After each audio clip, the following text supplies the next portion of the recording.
Well, good morning, Southern Oregon, and welcome to the Real Estate Show. I'm Alice Lema here with my partner in crime, Pete Belcastro. We're both real estate brokers here at John L. Scott in Southern Oregon, and we're here talking about now that we're a week and a half out from the fires. Our hearts and prayers go out to anyone who had a loss in that situation, including our friend Pete. How are you doing, Pete? Well, this is the end of the second week. I think each day gets better. You'll kind of live one day at a time, Alice, as you know, when something strikes you like that. And there's still a lot of people hurting in our community who didn't have a place to go, or out at the expo park, or with friends, or you still can't get back into your home if it survived the fire from Phoenix town all the way up, to Shady Cove area, Eagle Point. Our friends in Cave Junction over there in Josephine County also affected by all this. So, we're still not out of it, but we're looking to starting to think of how can we come back? How can we rebuild our communities? How can they look different? How can we do it better? How can we reimagine housing? It was terrible before we got to this mess, and now we've lost several thousand more units. People have scattered, they've gone. There's just all sorts of things happening around our communities that are affecting housing. It's going to affect our market. Individual lives, you name it. It's kind of like it's affected everybody in some way, hasn't it? Including realtors, you name it. Yeah, it's really been a horrendous event. And one of the concerns we have now is contamination of some of the burn sites. And we just don't know. I'm not saying it is contaminated, but we just don't know. And there are people that are canceling their escrows, even if the homes did make it and the neighborhoods are okay, just because they're jittery. They kind of, like, I had somebody, the day they were supposed to sign, and they just changed their mind after the fire and said, even though the house is fine, I'm not going to live in Talent. I'm going to go live somewhere else. So we have a lot of side effects, but I also have a lot of people that want to sell their house now. Well, it's changing market. So we have today on today's show, we're going to talk to her in a couple of minutes. Tina Grimes, Executive Director of the Rogue Valley Association of Realtors, is going to join us. We're going to ask her about what realtors are doing, how they're impacting this. What role do realtors play? Is there a role that we can play? How can we help this in terms of coming back for buying and renting and all the kind of things that we do every day? So Tina will help us with that and kind of sort us out, and looking forward to hearing from her, because there's a lot going on, Alice, that you and I don't even know about. Well, and she did let it slip that there is a grant that the Association of Realtors is going to make available to anyone who's lost their home. So we can't wait to hear about that. And it's nice to hear that the Realtor Association is stepping up and helping communities. That's awesome. I'm really proud of them for doing it too. I can't wait to hear more from Tina here in a few minutes. So Pete and Alice will be right back. Don't touch that dial. This is the Real Estate Show. We'll be right back.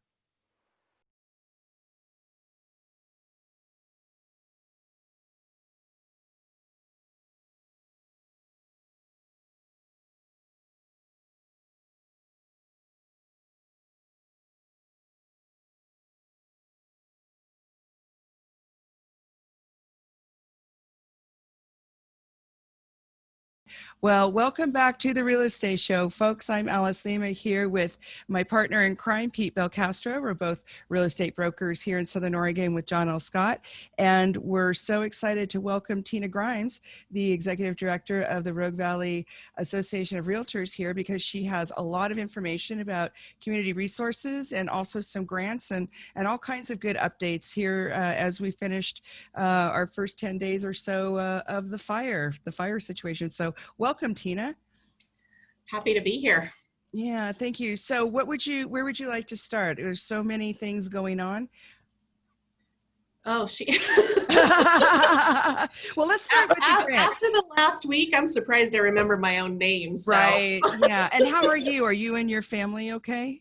Yeah, I am fine. I was actually, and still am, on the edge of the open chain fire. Raced home last Tuesday when my neighbor called and said, we've got another fire out here. And so I raced home, and they had us in a level 3 evacuation zone, but one of the sheriff's deputies came by and said, because you guys have so much irrigated pasture around you, we're not going to actually make you leave, but wow, we're also not going to let you come and go. So if you choose to stay, you are staying. And if you choose to leave, you're not coming back home till we reduce the level. So we all had to make a choice in a hurry, and my whole street decided to stay until they They ended Really? up putting one of the bases in the field right next to me. So I had the guys, firefighters coming and going all, at all hours. So, Wow. but yeah, that one is still, it's up to 33,000 acres. I watched a briefing just an hour ago that it's up to 33,000 acres and still only 25% contained. So, Wow. um, Wow. and it's in terrain that they're having a really hard time getting anything. I mean, they can't create any fire lines because it's just canyons and Yeah. deep hills. You know, So. we've never had like two such gigantic fires at the same time. It seems like in our, I don't know, in our history, but anyway, certainly that we can all remember. So it's really stretches our resources even more Yeah. so. What was the initial reaction of, yourselves and other heads of realtors and the whole group this is a huge industry that we're talking about here. What do you think the initial reaction was to everything that was happening as this was going on? What were people saying, doing, thinking at that time? I honestly, I don't know that anybody even really knew what to think. It was because we've never dealt with anything like this. We've always had wildfires. That's just a fact of life of living in the, near the forest like we do. But to have it be to this extent and to have it actually take out 2 of our towns and be still threatening 4 others, because we've also got the Slater Fire over in Josephine County that's got Cave Junction on a level, an evacuation level. Yeah. So, I mean, to have it threatening our actual communities like it is, that's a whole new ballgame for all of us. So I honestly don't know that anybody really knew what to think when it first started happening. And then I think by Wednesday when we were all just in shock. So, and then that's when I started hearing about, yourself and others that had lost their homes. And I mean, my heart was just breaking. And at the same time, I'm watching the flames on the hillside right behind me and wondering if I'm going to be added to that list. And, it was bizarre. It was the most surreal thing I think I've ever experienced. Well, and then the Slater Fire, is coming from California Happy Camp up backside of Cave Junction into Grant's Pass. And I remember because we were on evacuation alert for a day and a half, and just thinking, well, how do we get out? And Pete and I talked about this last week. I think as a community, we're more prepared for woodland fires, not something in town. Right. And that really was scary. Well, and I think that's something that that our communities will definitely have to be working on moving forward is considering those evacuation routes. Because I know I have some personal friends that live outside of Prospect, and they close Highway 62 from around Shady Cove, and then there was the fire over outside of Chiloquin that closed Highway 62 from the other end. And then you've got the fire outside of Roseburg that's got Highway 138 closed. So they were absolutely gridlocked. I mean, if the fire had started moving towards Prospect, they would have had no evacuation route. I mean, what do you do? So I think and you should have been in Southwest Medford that night also, because they were under evacuation. And it was, let me tell you, it was absolute chaos of people scrambling, and how people didn't hit each other and kill each other trying to get out is amazing still to do. So we do have a lot of work. Yeah, I think that's something our communities have some work to do on is better planned evacuation routes in any emergency event, whether it's fire or whatever. So lesson learned. Yeah, exactly. And we're lucky that there wasn't more loss of life. I think, again, that speaks to our community resources all working together and trying to be in front of it. And we can always do better, but gosh, we're so thankful for all those folks. We appreciate you so much. Yes. Yeah. So Tina, we heard that there was some kind of a grant in the works this week. What's that all about? So I'll just give you some background. The National Association of Realtors, after 9/11 happened, which appropriate that our fires were the same week. Right. But after 9/11 happened, the National Association of Realtors established the Realtors Relief Foundation. And the whole purpose of it is to help people who have been displaced from their homes due to a natural disaster or a national emergency of some kind, to help them either with their mortgage payments or for renting a new place. It's to provide housing. And so the Oregon Association of Realtors jumped right on that last week and put in an application to get some funding from the National Association's Realtors Relief Fund. And they were awarded up to $500,000. Wow. Given out in maximum $1,000 grants per household. So they're receiving applications fast and furious, and it's not just for realtors, it's for anyone impacted in the community. And that's an important point to make. This is not a realtor exclusive benefit. This is for anybody. Yes. The criteria is you can have either owned or rented, but it has to have been your primary residence. So if you lost your if you're no longer able to live in your primary residence, you can apply for this funding. And like I said, it's up to $1,000 per household. So if you go to OregonRealtors.org and then click on wildfire evacuation and links to volunteer, and then there's a big sign that says apply for Realtor Relief Foundation grant, and all the paperwork and process is right there. And what was that website again? OregonRealtors.org. That's really great that Realtor stepped up to do that, Tina. That's good to hear. There's a lot of other, Dave Daughter, my friend who's running for county commissioner, told me this week that he spent almost a week out at the Jackson County Expo Park helping so many people, who ended up there. They had no family here, no place to go. And there's several thousand, or quite a few thousand people there in Josephine County Fairgrounds. And of course, they're where so much need is really being based and being pleaded. And it's great to see so many local foundations, including our own National Rotary Foundation, for example, has really stepped up, and so many groups trying to help here and support our community at this time. That is what really makes it, doesn't that give you hope a little bit that people— It's the silver lining in the tragedy. Yeah.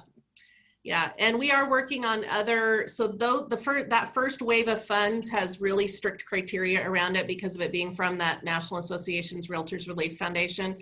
I am working with the CEO for the state association on putting together some other funding from it's called the Home Foundation, and it's a state-based foundation that realtors have started.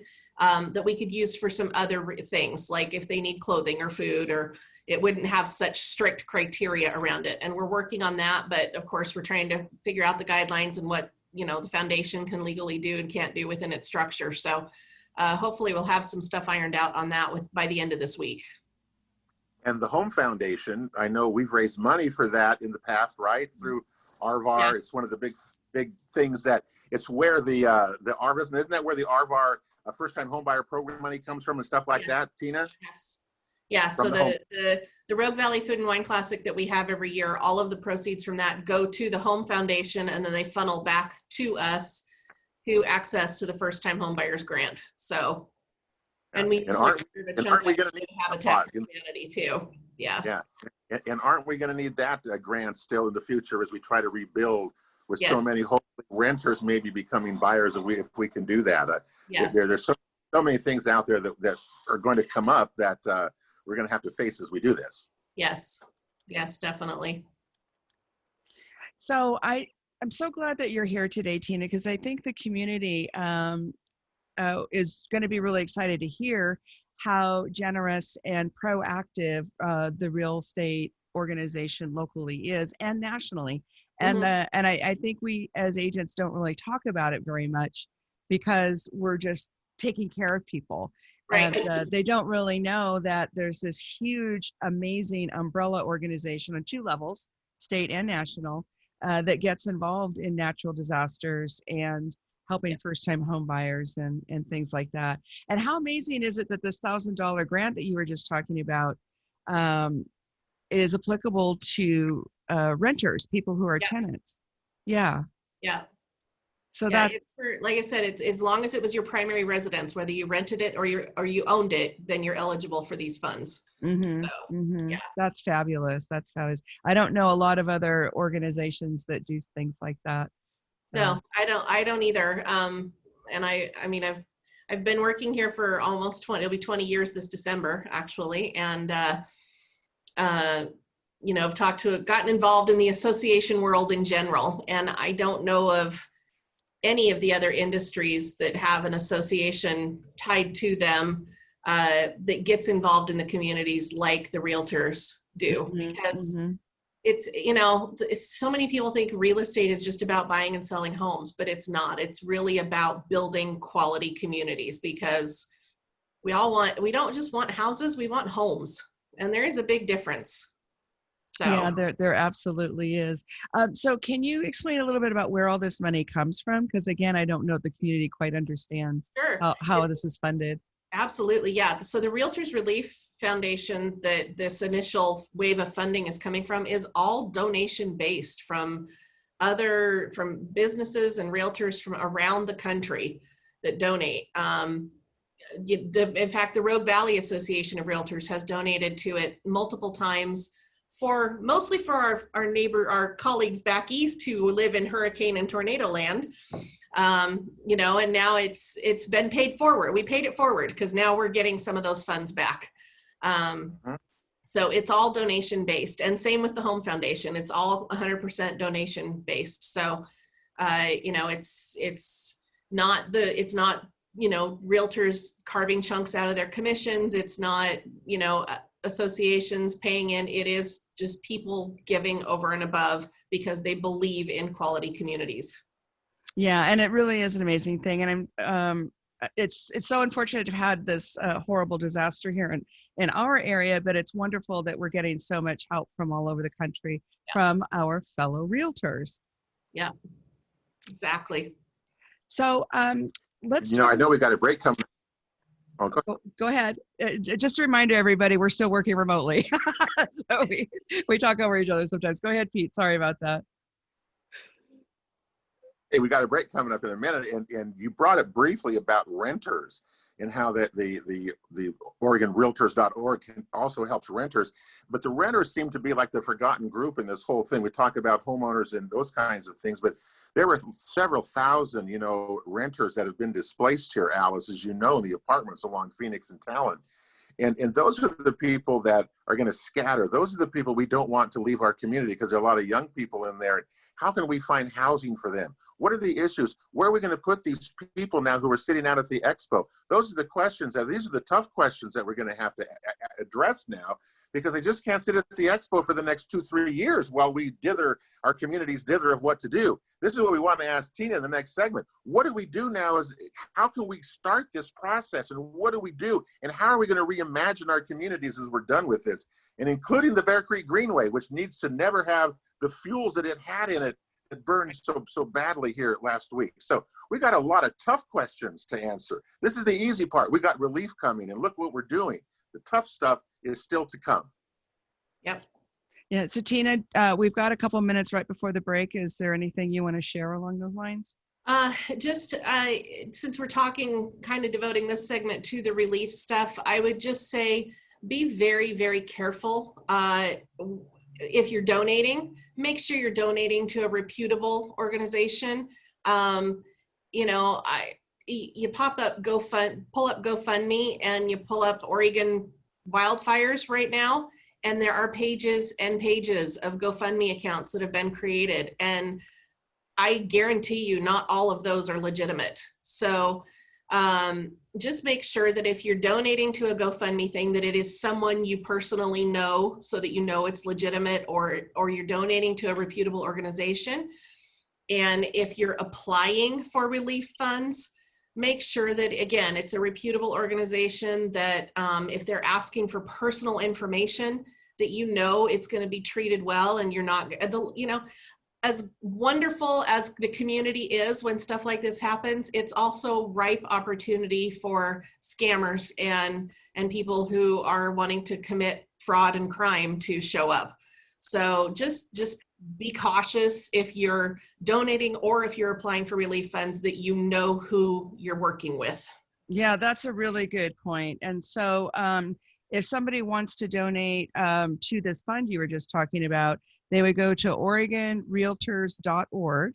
Yeah, so if they want to apply for both of them are at OregonRealtors.org. If you want to apply for the grant, It's there. And you know what? I'll actually, when we're on the break, Alice, I'll put both of the links in the chat box for the people that Oh, are that's watching on wonderful. YouTube. Yeah, we'll put it on the I'll see website. it that way. But for those of you listening on the radio, go to OregonRealtors.org, and then on the homepage there's a link for the wildfire information, and the grant application is there. Or if you click on Home Foundation fundraisers there from the homepage, that's a place where you can donate to the Home Foundation.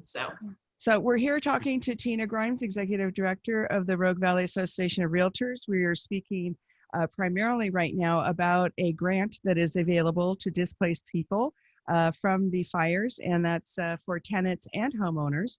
So we're going to take a quick break. Do not touch that dial. We've got more interesting and helpful information speaking with Tina Grimes here today. So Pete and Alice will be right back.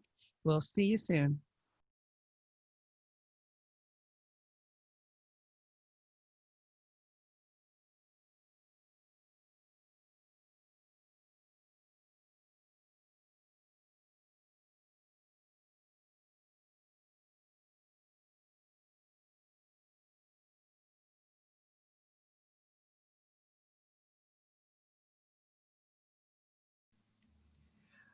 Well, welcome back, Southern Oregon. Pete Belcastro, Alice Lema here. We're both brokers at John L. Scott, Southern Oregon.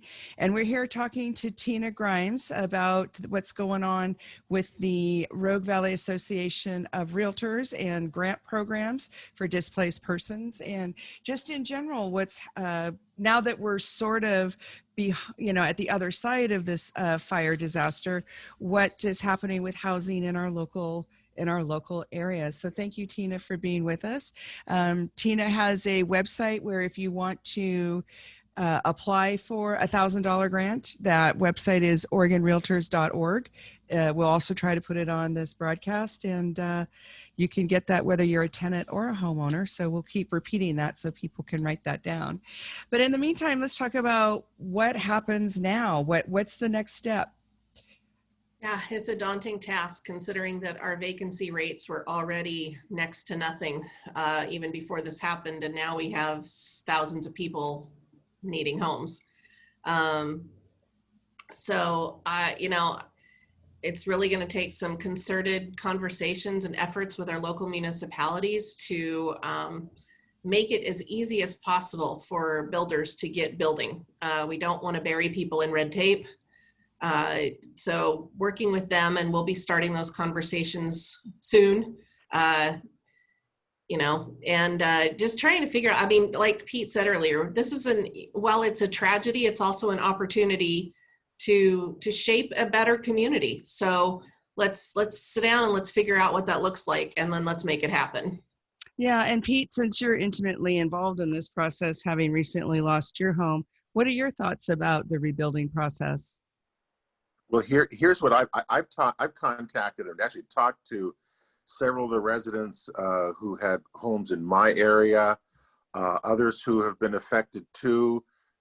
And what happens, Alice and Tina, is many of these people disappear, and they're not going to come back to where they were. We saw that in Paradise and Redding, Santa Rosa, Napa, you name it, when these disasters struck. So right off the bat, we've got thousands of people displaced, and many of those have dispersed. And many of those are not coming back. We have renters who've dispersed, have gone someplace. So we've really lost kind of a real core of the worker bees in our county, because Phoenix and Talent, had a lot of people who worked there, young people living in apartments, et cetera, and they've disappeared. So we don't even know how many, who's coming back, where they've gone to, or anything, because they're gone. Right. And that's going to really be a big problem as we try to address this is who's here, who's not, who's coming back, who's not. Do you want to do anything? No. Well, maybe this is a chance to take the land that we have and reimagine what kind of worker housing could be, or small. Alice and I have talked about tiny homes, whatever. It's got to be different than what we just did. I hope we don't go back and just rebuild the same kind of stuff that we did, because it's not going to solve any problems. Well, it's going to be interesting, because I know there was. Would you agree that predominant number of the homes that were lost were, like, more than 50% were the mobile home style? I'd say pretty close to that, Alice. Maybe half or a little bit more. So those people, so a lot of them have their checks already, which I find wonderful, but also really kind of shocking. And they want another mobile home, and that surprised me. Well, because that's the what I found. Well, that's the opposite. They could apply for a loan though and buy a house, and they don't want to. But it's the elderly, so I think they like that low maintenance lifestyle. No, you know what? No, it's not necessarily that. It's affordability. Mm-hmm. You know, that's the issue that we keep overlooking. That issue that Phoenix and Talent, what they were, was affordable. Yeah, they were some of the most affordable housing in our county. Absolutely, and we've lost it now. Yeah. And if we come back and build $500,000, condos or whatever we're going to be like we do in some places, then our worker community, the apartment communities, they're gone. I don't know what we're going to do. Tina, you were right. You said as we began, when this thing happened, we had less than 500 listings in Jackson County. Less than 500. A year ago, we had over 1,000. Yeah. So we're 55% down there. Apartments, and I think, what was it, Alice? Last time we talked to Danielle Ramley, was what, 2% vacancy rates? It had gone back down, yeah. And we're bringing this up because a normal vacancy rate is between 5 and 6%. That means each unit might be vacant almost 2-3 weeks a year. Right. And so we're half of that, if third of that. Yeah, there's not before this happened. Yes. Right. And at our John L. Scott meeting this week, Alice, I remember them saying that basically we're sold out of inventory up to about 750,000. Did I get that right? If I remember yeah, that that's right? what they're saying. But there's also a lot of us agents that are talking to each other, and there's a lot of listings coming. Yes. Well, I hope you're right. You've been saying that. I know. I hope you're right. Well, no, Alice. I had just that first weekend after the fire, 4. Just boom. They were calling before the ashes were cool and saying, we still have a house, but we're out of here. Okay. And now, like you said, they're dispersing. They're going other places. Yeah. And what else can happen with us here is that what are sellers? I hope sellers in our community don't try to start gouging and start trying to raise prices just because they think they can because we're in a tragedy like this. Yeah. That really concerns me, that sellers are going to say, boy, I can get $20,000 more now, and here I'm going to go do this. And so we got to be really careful about that. I hope realtors are very conscious with their sellers about that type of thing that could happen too. And I think there's almost more of a danger of that happening in rentals than there is in purchases. Yeah, because they don't have an overseer in rentals like an appraiser. Right. Yeah. Alice, you talk with your investors all the time. What do they tell you? Are they going to raise their rates, or what are they going to do? Because of the state of Oregon rent control, if you have tenants in your unit, you can't do that. You can't evict them, or you can't do a price gouge on the rent. But if your unit is open, we have people that will give $2,000 a month just for a roof for 6 months. So I think the rents are going to spike up for 6 months or a year, and then they're going to go back down to normal. Well, if you can because find people one, have all I that guess, insurance money. Yeah. Well, we'll see. There is a lot of money out there, and what people do with their money and how they're going to do it. I tell you, I'm going through that experience myself. All of a sudden, you have just a big check coming to you, and what do you do with it? Right. Boy, it is. Well, and that's an interesting thing, because what if you blow it? We want to caution people, whether you're doing housing or not. If you get a big chunk of money in your life, take some time and ponder it and be purposeful with it. You don't want to get $50,000 or $100,000 in your life and then go buy a Ferrari if you don't have a place to live yet. Right. Well, and that's what we're saying. That's what we're saying, because a lot of these people who are receiving these insurance checks, because there is no housing here. It's so little. Those are the people that have dispersed away. I've met some of them in Klamath Falls who've come over. I've heard of people who've gone over up to in the north part of the Willamette Valley. So that's what we're experiencing with the money, with the checks that are coming in, and there's a lot of checks going out. So there's a lot of money floating around. And this is going to be a good opportunity, don't you think, Tina, too, for the builders are going to have an opportunity to do something unique and maybe play a big role in this. And I know, Brad Bennington's our good friend from the Home Builders Association. And I'd love to hear him about what he thinks about how the builders and what role they're going to play and how they can do this. And again, reimagine what we do. And that's where I think it's critical for organizations like the Rogue Valley Association of Realtors and the Southern Oregon Home Builders Association to sit down with the city governments and say, okay, yes, we've had, these are your current restrictions. And obviously we have the state land use system too, which we have to abide by. But I'm really hoping that there will be some latitude granted in this as we look at how we can rebuild and how we can make it better. And like you said, reimagine what that housing might look like and make it so that we can have more affordable housing without, think outside the box on it, have the more affordable housing without it always being a case of, okay, you're buying a nice home, therefore we're going to tax you on it to pay for someone else's home. That seems to be the go-to that usually happens. And let's think of a way to do it differently from the beginning, not after the fact. Let's think of a way to do it differently from the beginning, and we have a chance now to do that. And Alice Alice, you thought of the first thing was that I know you brought up was about systems development charges as we rebuild. In our cities, especially. I think they're overly burdensome, and I'm not saying that just because I pay them, but because I think they are a huge barrier to reasonable development. And with the new law that we have about taking the single family zoning in town and making it de facto multifamily zoning, I don't know if a lot of people know about that. You can have, in some cases, up to 4 units on one lot without splitting it. Those system development fees, are interfering with the city and the state of Oregon's mission to provide more housing. So right. I think they're in conflict with each other. And then I'm wondering, Tina, if are we going to have a conversation with each municipality? Because each municipality has their own rules, even though they're similar, and they also have their own fee structure. Yeah, it probably will be something along those lines. Yeah, where we have to have a slightly different conversation with each one.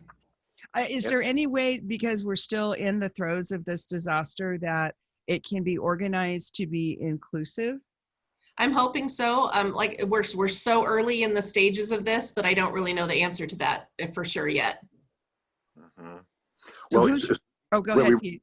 We really have Phoenix affected. We have Talent affected, and then Tina, I'm assuming it's the county area where your place is in the rural parts. You're not in the cities, but you've been affected as well. A lot of homes up there in places have. So we really have those 3 areas. The county, Phoenix, and Talent have been affected the most here so far. Even though Phoenix and Talent are the most impacted directly by the loss of homes, there is still a role for Ashland, Medford, Central Point, Eagle Point to play in, okay, let's create some more housing. Help Phoenix and Talent create some more housing, right? It doesn't mean that all the housing has to be recreated right in Phoenix and Talent. Let's spread the burden out. Let's create some housing around the county. Well, we were in such a critical state, so this is going to be a really good opportunity for us. Alice, I know you think the same thing, so we really have a chance here to do this really well. So I'm looking kind of forward to see how we're going to rebuild this thing. I mean, to be honest with you now, I have no idea, but we really have a chance to do it. But, the problem was, Paradise, nobody came back. I know. A lot of them came here, and now they still haven't finished the cleanup. And we'll talk about that in the next segment, because part of this idea of, even if we wanted to redevelop Phoenix and Talent in parts of Ashland, can we? But some of those lots are going to be condemned. What do we do? And so I'm glad to hear we're already thinking about, developing in other places, like sharing the load. So anyway, interesting conversation. We're here with Tina Grimes, Executive Director of the Rogue Valley Association of Realtors. Pete Belcastro and I will be right back. Well, and Tina will too. And we're going to keep talking about the side effects of the fire in real estate, and an amazing grant that the Association of Realtors is making available, $1,000 per household whether you're a tenant or a homeowner. So don't touch that dial. Lots great more information coming soon.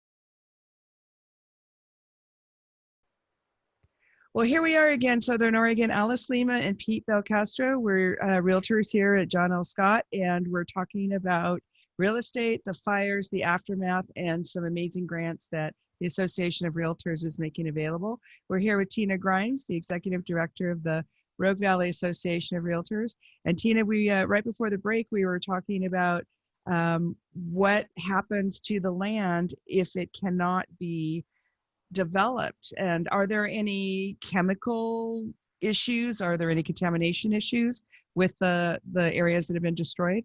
Yeah, I don't know specifics on that, but I do know, from what we've seen happen down in Paradise that, I mean, they're still doing cleanup down there. So I really think there will be some long-term effects, and there will be some land that definitely won't be able to be built on again right away, and maybe not ever. I'm not the expert in that, so I don't know, but obviously Paradise is a good example that we can look at and see that there will, the rebuilding isn't going to happen immediately. There's a lot of work to do in the cleanup, which is why I think it's critical to get the other municipalities involved, because they could start building quicker.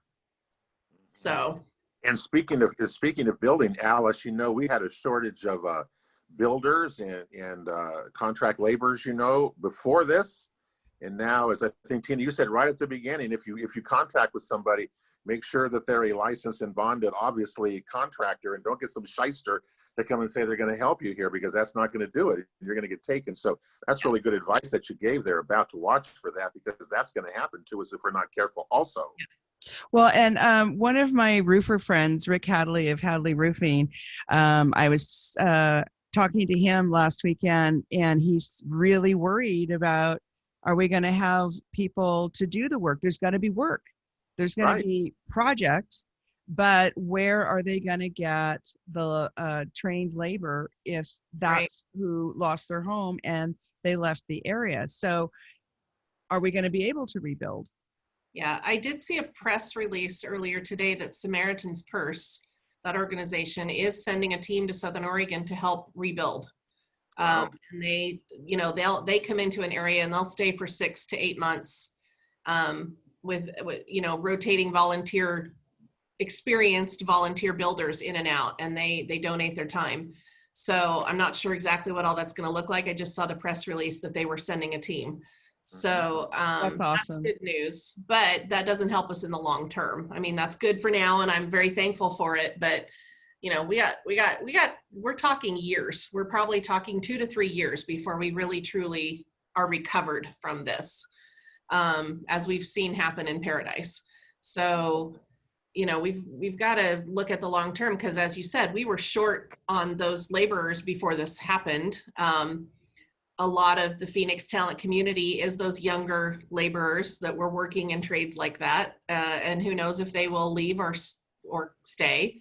So this is definitely something, again, where it's going to be a collaborative effort across the community. It's not going to be just one city or one organization that takes this on. We got to be talking to each other across the board.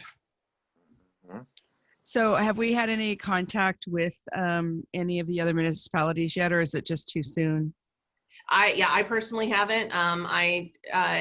This is, by the time this airs, we're recording it early, but by the time this airs, we will have had a meeting with our board of directors. I don't know what's going to come out of it. Obviously, it hasn't happened yet, so I can't report on that, but I know that is something that we are going to be looking at and talking about, a plan to move forward and who to involve in the conversations. So I hope you will also bring in there, Tina, the Bear Creek Greenway people, because again, for someone like myself and thousands of others who walk the Greenway, ride the Greenway for years and years and years, we've just seen nothing but explosion of undergrowth so badly, and it just burned so hot and contributed to this.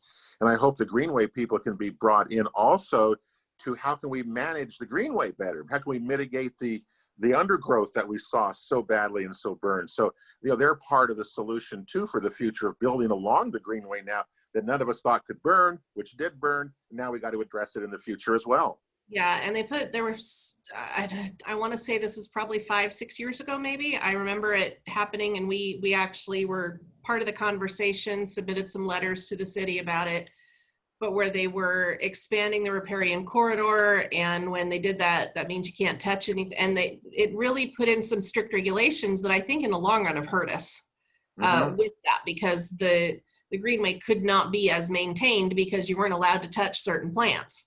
So, there has to be a balance between, yes, preserving and protecting, but not at the expense of making it actually more dangerous. So, yeah, those plants are all gone now. So now's a good chance because it's all been stripped out of there, and you can see all across there.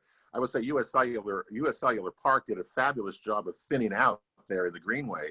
And that really, no fire there, nothing. I mean, whether it got there or not, but they really did a good job of preventing that. So, but the Greenway, as you talk about this, was as you meet with other people, it should be included in it because it obviously played a role in what happened.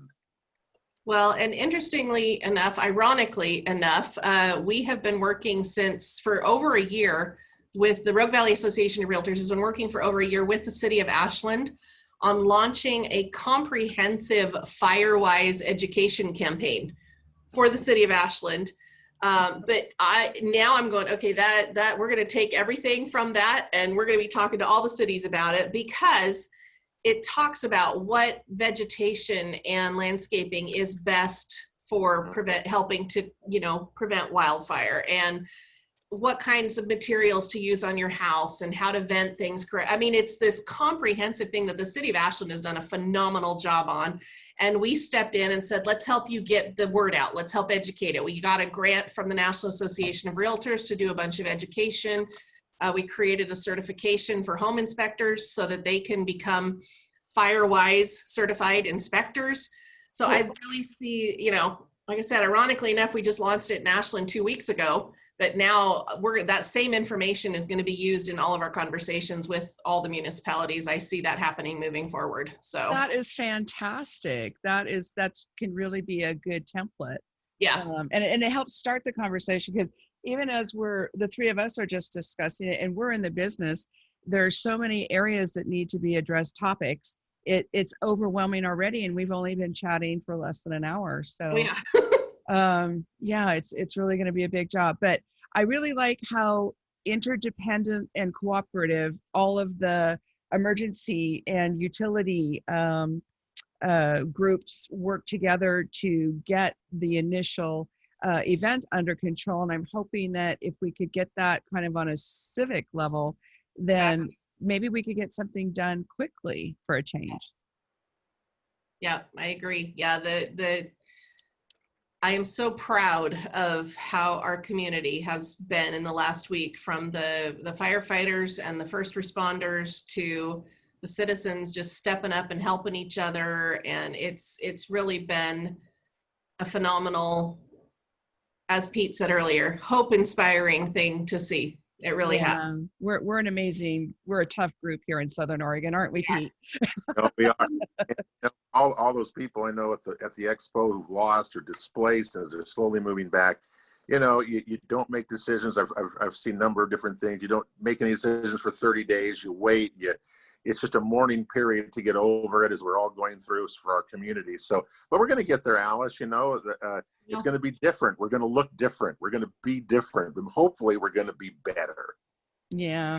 Well, thank you, Tina Grimes. If you want to get more information on the grant, it's OregonRealtors.org.